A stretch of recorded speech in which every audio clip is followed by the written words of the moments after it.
хүүхдийг хамаатных нахнаар хүчинсэн хэрэг гарч байсан бол харин өнгөрсөн амралтын өдрүүдэд мөн л насанд хүрээгүй 10 настай 2 охин хүчиндүүлсэн хэрэг гарсан байна.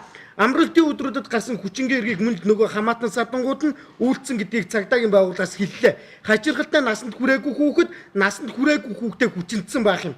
14 настай Жен өөрийн үеэлдүү болох 10 настай охиныг хүчинсэн байна.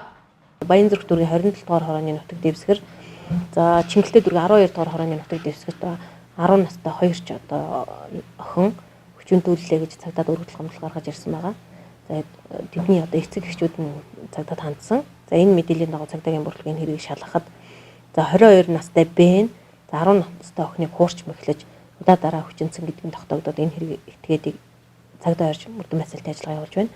За мөн Чингэлтэй дүүргийн 12 дугаар хорооны нутаг дэвсгэрт 14 настай Жен 10 настай 2 ч охиныг одоо удаа дараа хүчинсэн гэж одоо өргөдөл гомдол гаргасны дагуу цагдаагийн бүрэлдэхүүн хэрэг шалгаж байна. Тиймээс сургууль цэцэрлэг орсон энэ үед эцэг эхчүүд бага насны хүүхдтэй анхаарал хандуулж орой удас ганцаарнг нь явуулахгүй байхыг анхааруулж байна.